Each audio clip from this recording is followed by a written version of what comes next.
Good evening, everyone. Good evening. Good evening. Welcome to another episode of the Collaboration Culture podcast. I am your host, Kimberly Winborn of Kimberly Winborn LLC, and of course, Coffee and Collaborations Media. I am excited this evening to have a special guest. And so, what I want to do is take a moment. Make sure that those of you who catch the replay, you share this out.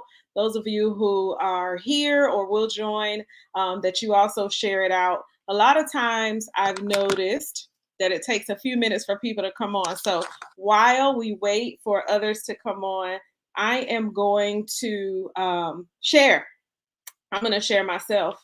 So how many people know and understand that anything on the computer, anything over the airway can potentially go wrong? And how many of you have ever experienced that? Well, I'm going to tell you, being a podcast host, having this podcast for now five years now, I believe it's been 5 years now.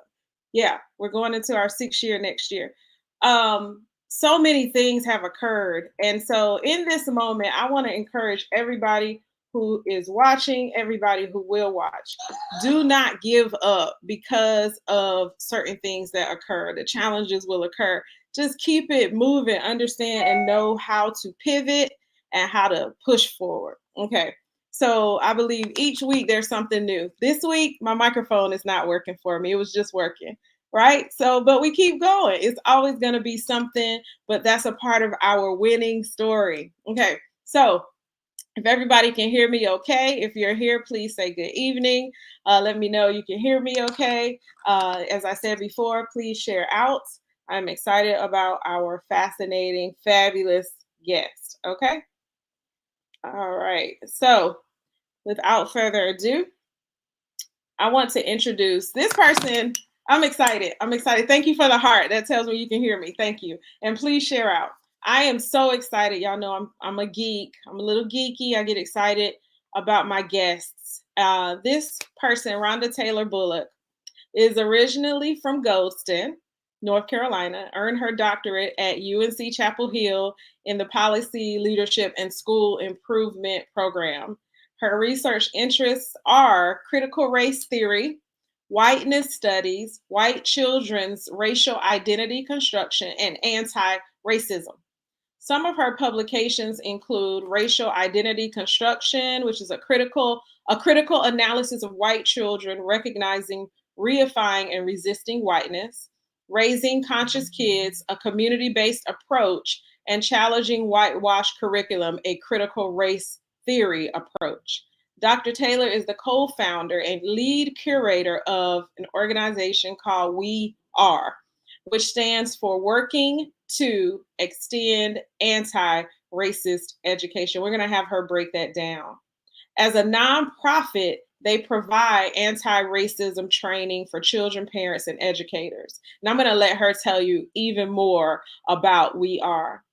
So prior to starting We Are, Dr. Taylor Bullock taught English for almost 10 years at Hillside High School in Durham, North Carolina, which is where she also resides. She's the wife of Dr. Daniel Kelvin Bullock. I believe they just celebrated an anniversary.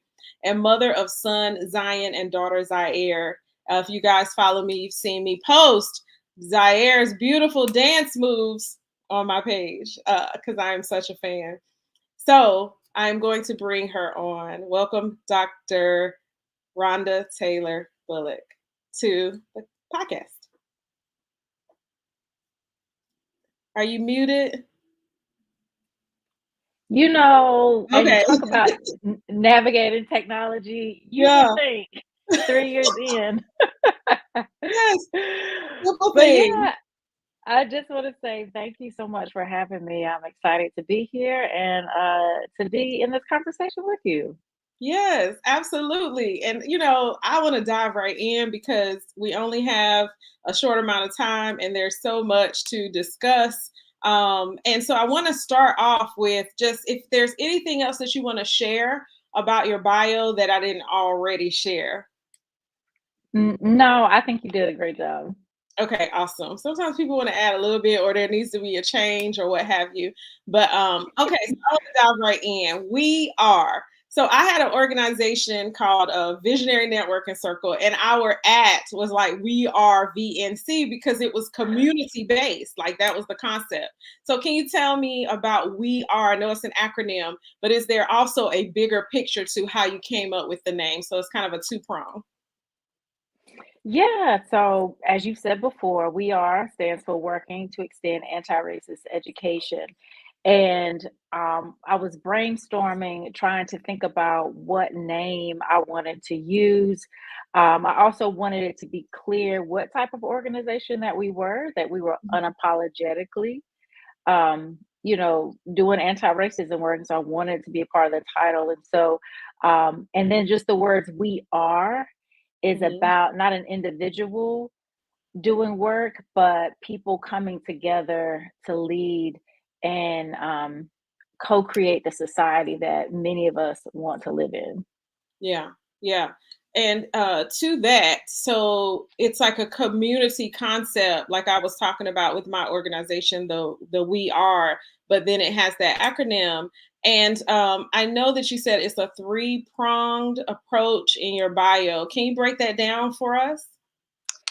Yeah, so we provide anti-racism training for children, families, and educators. And the Mm-hmm. three-pronged approach is that we don't have a singular target audience. Mm-hmm. Like many organizations, have a singular target audience. Ours is doing work with children, doing work with their parents and families, and then doing work with educators because we're trying to grow deep roots and address systemic change, and particularly in education, but even beyond education, right? Mm-hmm. Um, and it's we feel that being able to touch each of those audiences will help us have, in particular, when you're able to touch all three in the same community, that's how you can really generate some systemic change, some cultural shifts, and hopefully moving closer towards like liberation and a racially equitable society. Mm-hmm. Does that feel like a big task? A lot of times people say that it's no hope or, we're always going to have these sort of structures and systems and all that. Does it feel like a big task ahead of you? And if so, what made you decide to jump into the fight? It does seem like a big task. And I see the work that we do as being a part of a larger journey. a larger picture. I see it being, some of the laps that where we're picking up where our ancestors left off. And then it's our job to keep these movements going and to keep this particular emphasis, bringing light to it, and then to keep it going. I would say that, there is power in hopelessness. One of my mentors shared with me that, there is something about hopelessness to the point where you give it your all, because what else do you have to lose, right? Right. Like, you want to show up, and sometimes anger and frustration can be the root causes of like revolutions, right? So there's something about that, and also it could get worse. Yeah. We've seen, I mean, we're not experiencing what the same things that our ancestors experienced, and our ancestors who were enslaved in this country. And we know that in our lifetime, we've already seen what progress we've made being etched away, right? And so we have a duty. So regardless of where we think our efforts can go, we still have to put work in. And so I do believe that I'm called to do this work. And so while I'm here, I'm going to um, pick up my cross and bear it. I'm going to do the work that I feel I'm called to do. I'm going to hold the line. I'm going to push the envelope and hopefully shed light on areas in systemic racism and structural racism and racial identity, in white children's racial identity, that maybe some people hadn't, made light of before. Even if people have shown certain parts, I want to show a different part, or just make sure that we keep the light there and recognize how this information is important. Was there a pivotal moment that started you on this journey? I think there were so many. It was so when I, began to look back and think about it, there were so many, starting as a young child with early experiences being receiving discrimination, like at 5 in kindergarten, when a white child said, "You can't come to my house," because my dad said Black people are not allowed in our home. So I think that was the beginning of the awakening for Rhonda. But I think the actual moment where things began to shift for me as an adult was George Zimmerman being acquitted of murdering Trayvon Martin. Mhm. Mhm. That was heavy. Mhm. Yeah. That was it just really impacted me as a person who is an educator of beautiful Black children who when I look at them, I see genius. I don't Mhm. see threat. I don't see all of these stereotypical images that society project on our Black bodies. I see love. Mhm. I see hope. I see the future, and I see myself, and I see my Yeah. family. I see my children, Mhm. and so that really messed me up. Yeah. And so then about that time, I was leaving the classroom and going to get my PhD in education around 2014. And then when I started drafting the idea of We Are, like, a police officer had killed Mike Brown, the Black Lives Matter movement was just starting up. And I, being back on UNC Chapel Hill's campus, which is this historically white space, leaving Hillside High School, which is a historically Black high school, and being re-immersed, because I graduated from UNC from undergrad, but I was having racist encounters on a day-to-day basis as a PhD student, whether it was a student or a professor. And Wow. so I was having these experiences, and it wasn't my classmate, and it wasn't my husband, it wasn't my friends. And so I was like, God, what are you trying to tell me? Yeah. Mhm. And so I came to the conclusion that, for one, if I wanted to study race and racism, then I needed to do it explicitly, because it just wasn't in the general literature around the education of Black and brown boys. Yeah. So I made um, that emphasis a lot more dominant. Um, I did critical race theory as my framework for study. And Mhm. then I said, if I were going to do this work, what would it look like? And the first idea that came to me was doing it with children. Because for adults like George Zimmerman to try Mhm. to do some anti-bias work, anti-racism work, not that he would be receptive to it, but like for someone that old, the biases that they've built are those, I like to call them walls. Those walls are high and wide, and it's very hard to break through at that adult age. So what would it look like if we as children had an intentional curriculum around developing a healthy racial identity? And Right. so I began to brainstorm that, and then I was like, well, if you're doing this work with children, you need to do it with their parents and families. Yeah. Um, and if you're doing it with their parents and families, then you got to bring the educators in too, because they're going to be a part of this conversation. If you want to have, just talking to myself. But and then from there, I kind of started sharing the ideas with some dope educators from diverse racial and ethnic backgrounds. Like, y'all, I got this Mhm. idea. I shared it with my husband, who I'm sure was like, ma'am, you just had. And so when I entered my PhD program, I had a 3-year-old and a 3-month-old, and I had Wow. quit my job that I had been teaching for almost 10 years. And he's like, and now you want to start a organization. But he was supportive, and he's an educator too, and Yeah. he gets it. So Yeah. Kelvin is our co-founder.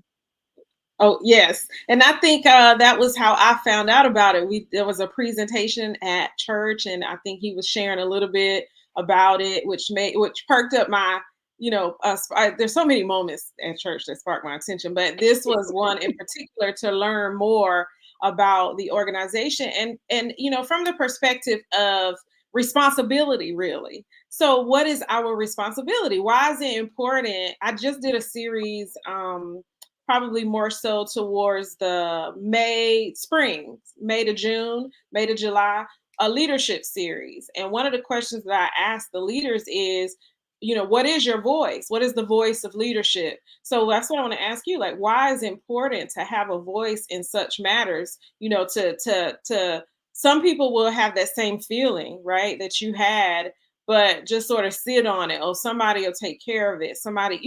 So why is it so important to have such a voice in these various matters? What would you say to that when it comes to the voice?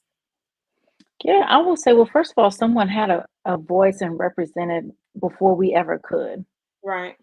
Right, somebody did this work on behalf of us so that we could sit on fancy, virtual spaces and have these conversations and go and Right. get these degrees, like somebody did that for us, and so, Mhm. so for me, it makes this work larger than me, my individual self and my individual family, Mhm. and I Yeah. will say also because there's a lot at stake for those of us who are parents, parenting Black children.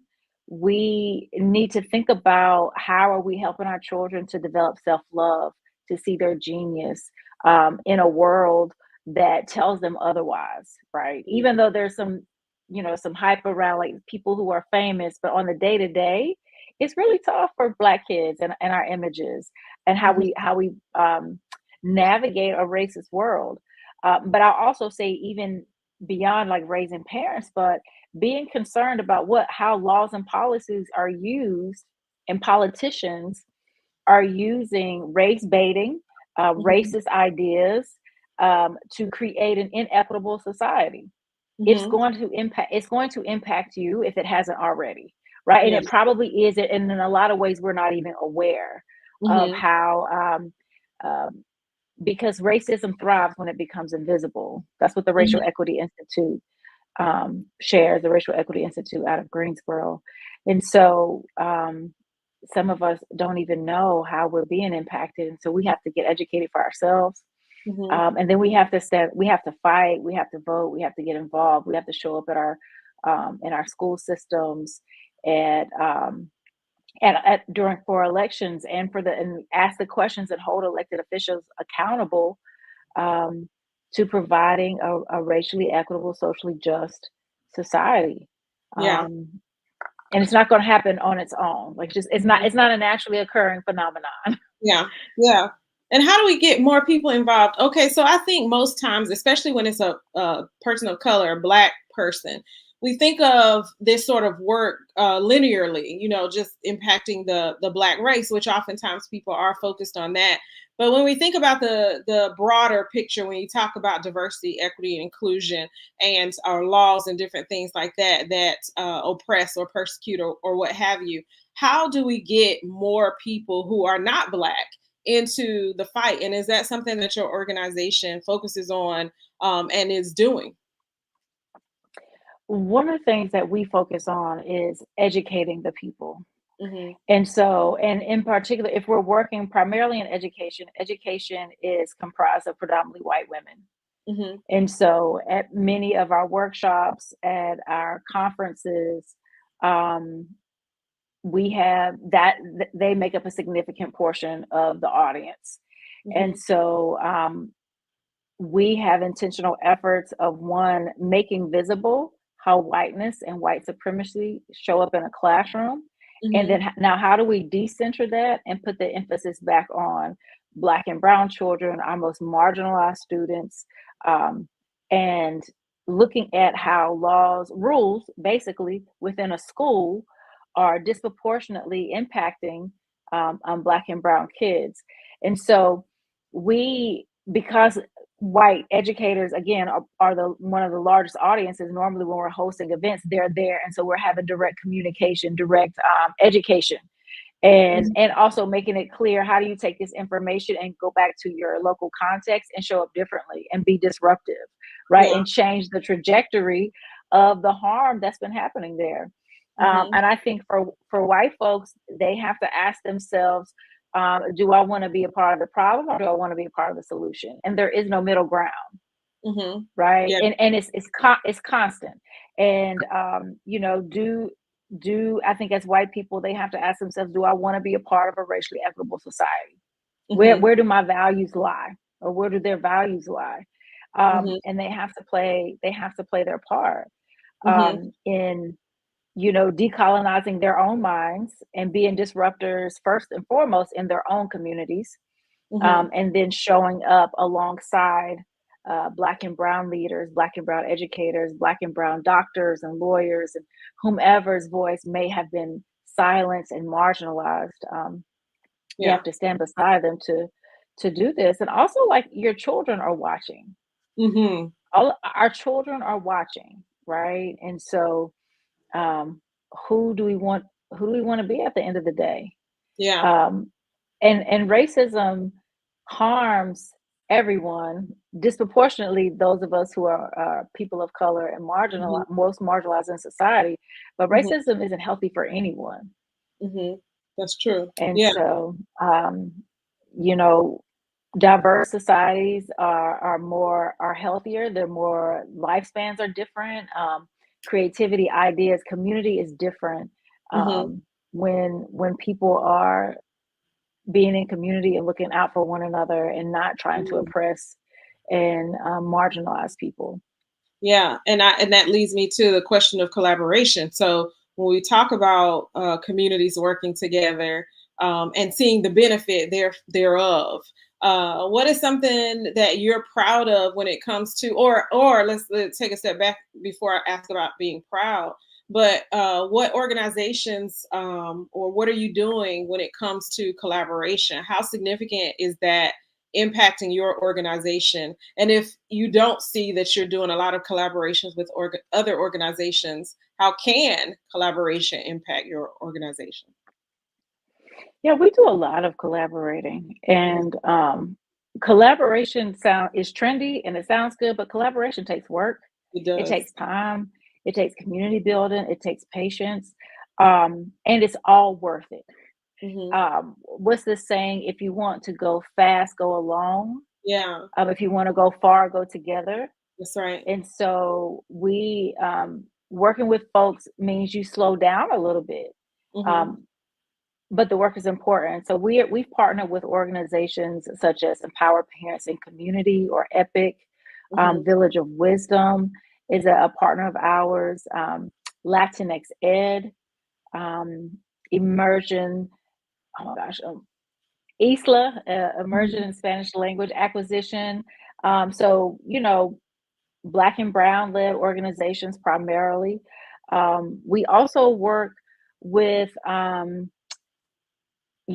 just different schools and school systems and parent groups. Mhm. And those are just to name a few. I've left a whole lot out, but we have a Mhm. list of people that we build partnerships with and take the Mhm. time to work together. Like currently, we're working on a pre-K play-based anti-racism curriculum Mhm. that's rooted in food justice. Mhm. And so we're working with Farm to Early Care and Education out of NC Mhm. State, Durham's Partnership for Children, Dine, which is in Durham as well, and has an emphasis on food and help Mhm. and educating children on like where our food comes from and food justice. They have different, K-12 programs for kids. So collaboration is very important for us. And, again, some people use the term lightly, but it takes a lot of work, especially Yeah. for small, black and brown grassroots type organizations. It's a lot for us because we are a small team, but Yeah. we enjoy working with other people. Yeah.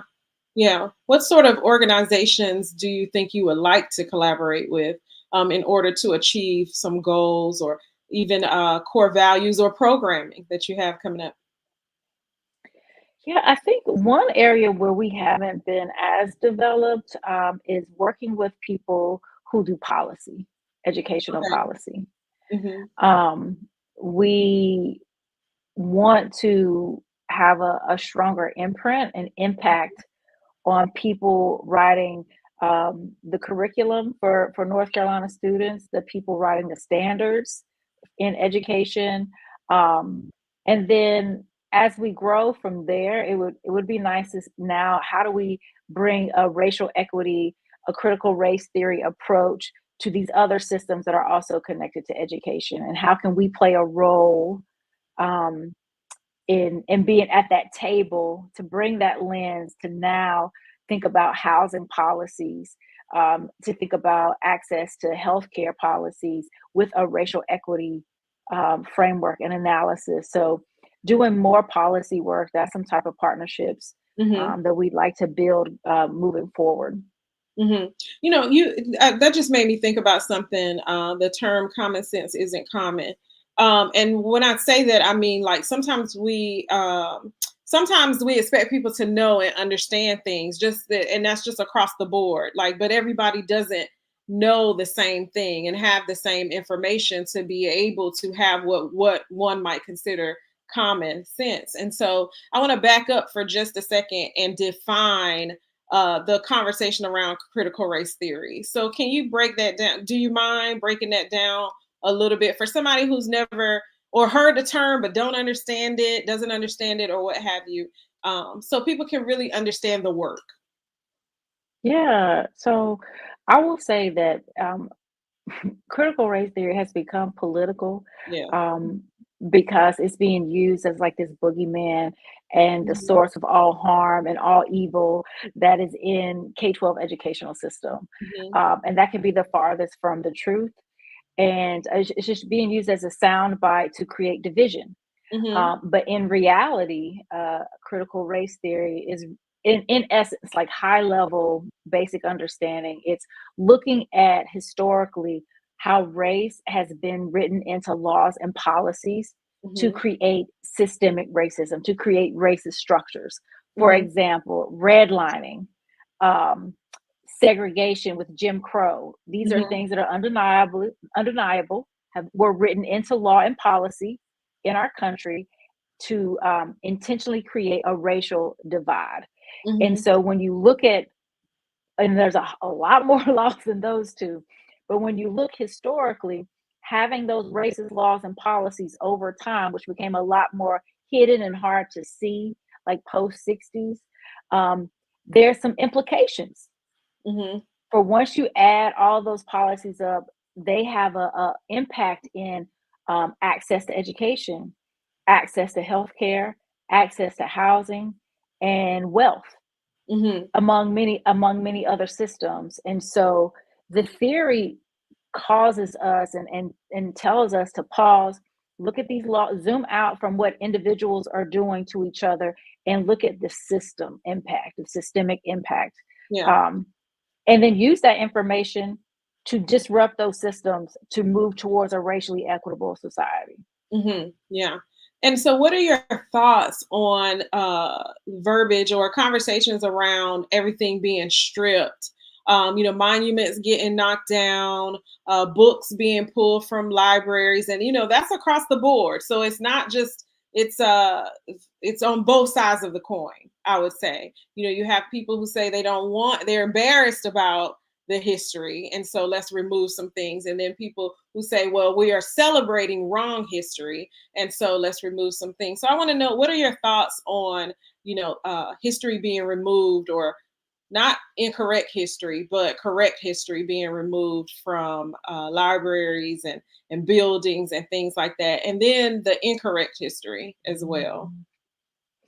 Yeah, well, I would say maybe it's not like a correct versus incorrect history. I would say history is history, right? Yes. I would say like honoring Confederate soldiers, honoring white men who contributed racist harm in our society.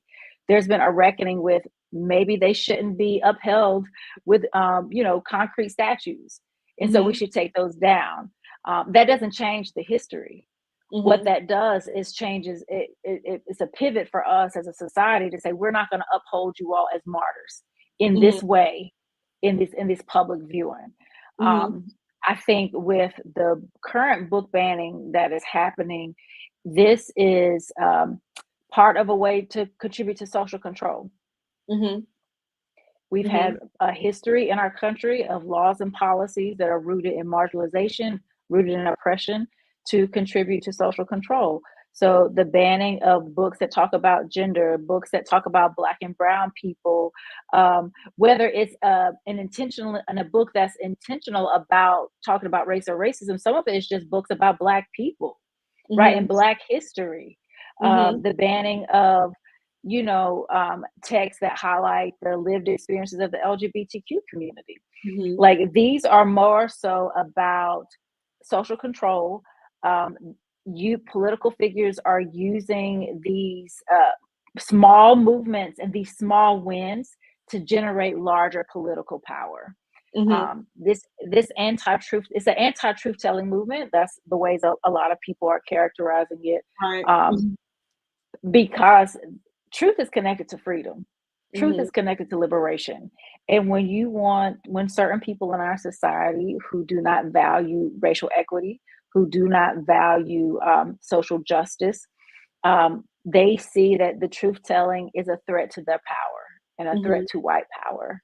And so to limit education and to limit learning is a way to keep people marginalized and to keep people in bondage, right? And to keep people oppressed. So that's what this is what this is really about. And I think that people who value a socially just, racially equitable society we have got to get just as loud and take up just as much space as the people who do not. And right now, what we see is that the loudest voices are getting heard, and there's a misrepresentation. Like you would think that everybody. That there's a large percentage of people who want books, or parents who want books banned in schools. And actually it's not. There's been some studies showing, I don't have the exact numbers, that it's like less than 10 people spurring these book bans, across our country. Yeah. And I've seen studies that show that across political lines and across racial lines, most people, Creed did this study, the Center for Racial Equity and Education, that most people, again, across political lines, across racial lines, believe that African American history should be taught in schools. But based off of what you see in the media, you wouldn't believe that to be true. And so for those of us who share those values, we have to be just as organized, and we have to take up as much space to say, hey, actually, this is the type of society that we value.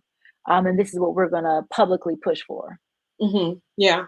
Yeah, that's good. So I want to talk about the youth for just a moment because you were talking about training up the youth, especially in this Hmm. particular arena or vein. With We Are, what sort of programming workshops, things like that, are you doing and that people can plug into to help their youth to get the training and development? Are you going actually, you're going actually into organizations and then also providing workshops, or can you just break that down specifically when it comes to the youth? Right now we have intentional programming for children in rising first through fifth grade. Okay. And so we offer an anti-racism summer camp for kids in the summer.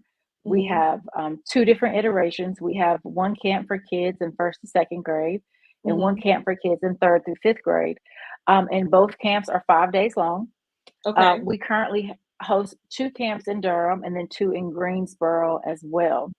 And so the purpose or some of the goals of this space is to help children develop healthy racial identities, or to foster that development, to help them better understand and have a historical understanding of race and racism, Yeah. and to equip them and their families with like skills, resources, knowledge to continue to have these conversations in their home.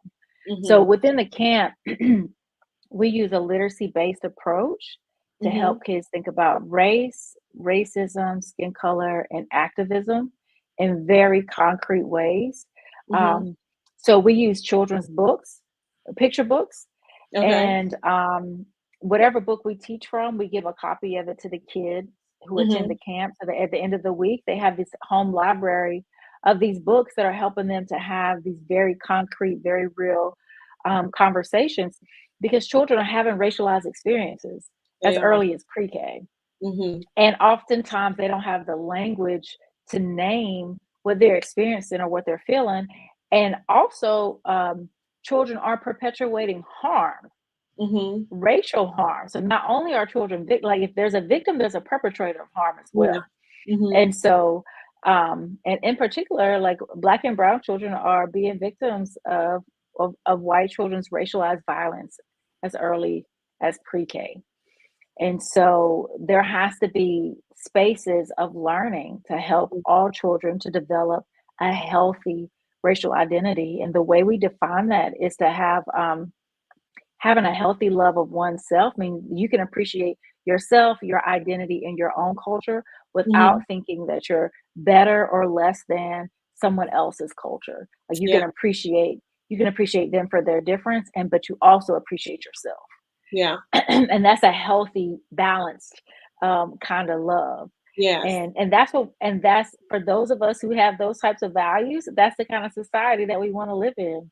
You Yeah. zoom out, a lot of these political figures making these horrible decisions about people's livelihoods, they have some racial identity issues. Hmm. Yeah. If you think you're better than me because you're a white man, or if you think you're better than people who live in poverty because you're rich, that's an identity issue, Yeah. right? Hmm. There's some things that you should have worked out, because a lot of people are making policies about people they've never met and about communities they've never stepped in, and they're using these biased beliefs and causing harm Hmm. unapologetically. And so, you Yeah. know, Yeah. and That's we believe that. go ahead. I was just gonna say, like having that type of learning and critical thinking Hmm. early on. Um, imagine what type of society we might have if that was the norm. Hmm. So, Yeah.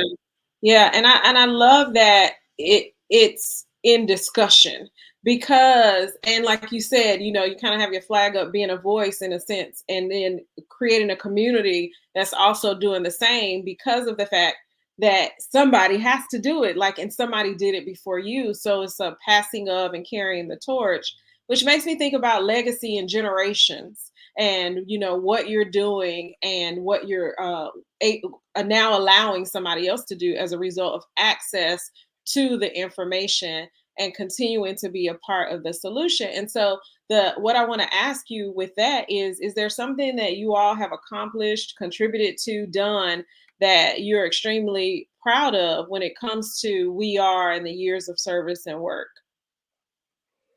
yeah, I'm proud of a lot of things. One I will say is the team that came together Mm-hmm. to co-create and bring We Are to fruition. Like, while it might have been my idea and my vision, like, one person can't do this work alone. Right. And so our founding board members, our founding team, was phenomenal. And I can't, and it's been almost 10 years now, and different people are moving and doing different work, but we're all still connected. And like, this was a unique group of people Mm-hmm. who gave so much of themselves to build a strong foundation so that we're still here. Like, Yeah. VR is committed to this work for the long haul. And I think that sometimes that initial labor becomes invisible the further you get away from, like, your start year. Mm-hmm. And I'm just so appreciative of the people, again, from diverse racial and ethnic backgrounds, citizenship status, or immigration status, and like, just differences, and how we were able to come together and build something that's strong and still here and still growing. We still have so much life left. And Yeah. I will say, another point of pride really is our summer camps. Mm-hmm. I get so excited seeing these kids learn and have experiences and ask questions that I didn't get to have. Mm-hmm. And I love it when their parents or even the kids come up and tell us, once they get back into their school setting, how their children are using their voice or using a term or a book that they learned within just 5 days at Yeah. our camp. And that language or that memory, or that way of speaking up, stuck with them. And so, I mean, you think, like, what can really happen in a week? Racism is big. There's hopelessness, right? And trying to Mm-hmm. move towards a more racially equitable society. But when I get those stories, I'm like, there's the hope. Yeah. The hope is in the youth. Yeah. Um, as a believer, the hope is in Jesus, right? Right. Right. Um, and these are His children, and Right. and to see them show up in ways that us as adults, that I couldn't do as a 7-year-old. But to see them show up and advocate for themselves and use their voice and ask a question, hold their parents accountable. It's just really beautiful to see. Mm-hmm. And you speak of holding their parents accountable and hope. We've had this conversation around diversity, all of that. And one of the things I think that in the Black family, we joke and we laugh about it. We joke and we laugh about several things in the Black family, and I'm sure other races and so forth have their jokes and things like that. But one of the targeted things with Black and brown children that I really like to discuss and have conversations around are the opportunities that sometimes, because of low income and all of that, they don't get to receive, and being able to provide those opportunities. So with your training, not only are you providing that for them, but also for other groups who wish to come and learn. But then how do we address, like, how are you, this is specifically what I want to know, how are you able to sort of, how do I say this? Like, tweak that parent who is obstinate, very stubborn about the way that they see the world, the way that they see things, through these workshops. And I know in my experience, oftentimes it's the children that actually break the barrier sometimes, them getting that education. But what have you found when it comes to that obstinate sort of, this is how it's going to be, when it comes to Black parenting and raising Black children? That component of your organization's programming? By and large, we have not run into an obstinate Black parent. Hmm. Most of the Black parents that we come across are thankful. They're like, I wish I had this growing up. They're like, That's are good. Hmm. resource hungry, and they want to know, can you come to my school? Can you come to my PTA? Can you come to my church? Um, they want to share their stories, because we do a Hmm. lot of storytelling. I do a lot of storytelling in my delivery. And they want me to hear their story of when race became real to them. They Hmm. want their children to be able to come to camp, and then when their kids age out, they're asking, can they come back as a leader, Hmm. as an ambassador in the space? And so, by and large, that has been our experience with Black parents. Now, because I do have a critical whiteness lens. And Hmm. so, oftentimes when I'm in a parent space, I will talk directly to white parents and say, Mm-hmm. white parents, you need to be thoughtful of this, do that, stop doing, consider these things, ask these questions. And I have had Black parents say, but what about us? Mm-hmm. So it has helped me to always remain balanced and reflective around when I'm doing these presentations, while I am focused on white racial identity construction. If I'm in a mixed race space, you it's important to center Black and brown family experiences first. Yeah. And Okay. so that has been some feedback that has stuck with me, and I always try to hold that Mm-hmm. to make sure that my Black families understand that, yes, we are doing racial identity work and centering Black, like in our camps, we're centering Black and brown children experiences. And so it's always a reminder to slow down and Yeah. make sure that our families feel seen and centered and heard.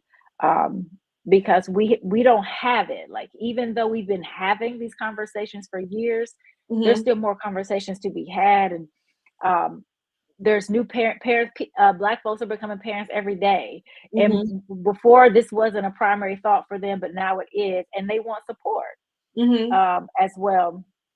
So I think that's kind of been our experience with Black parents. Yeah.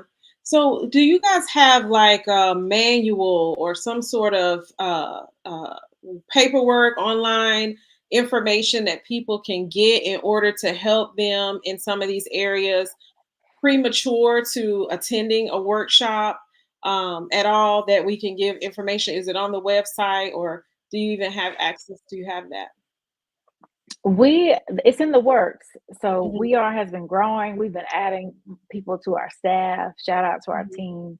Awesome. And so we hope to, in this iteration of We Are, we want to do more content creation.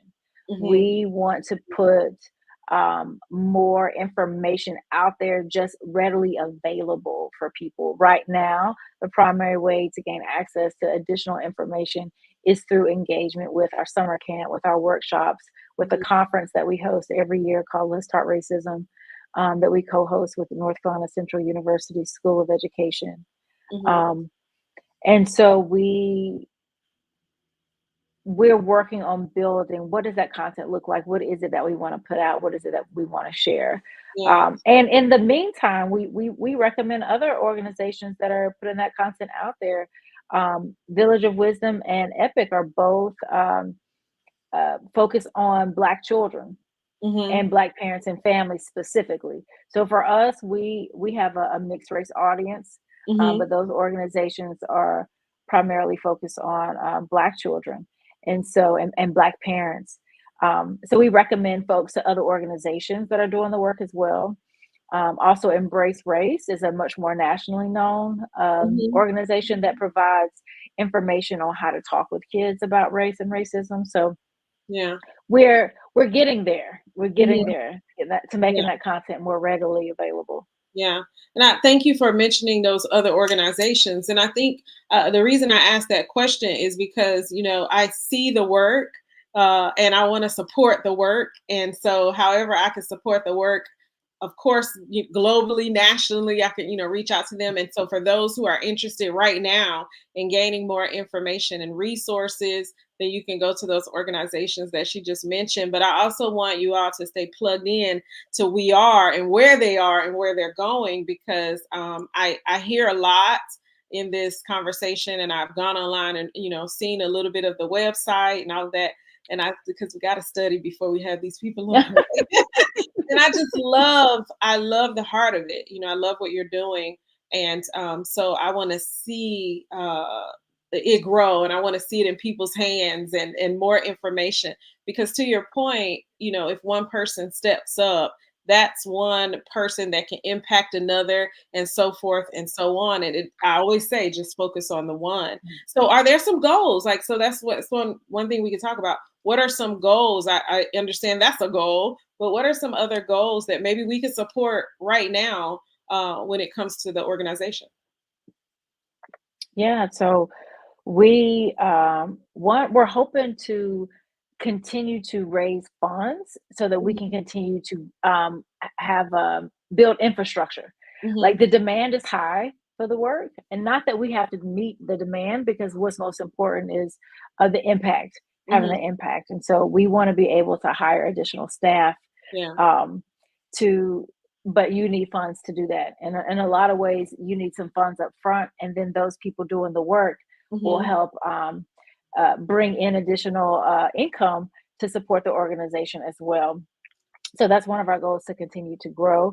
We just piloted an internship program. And so one goal for that is that it becomes a staple of our organization. So we Mm-hmm. received grant funding to hire an intern coordinator who started in August. Yeah. And we were actually able to promote one of our employees. Like, that was awesome. Our first employee to get a promotion in their job role. And so Sierra Gibbs is our intern and Mm-hmm. fundraising coordinator.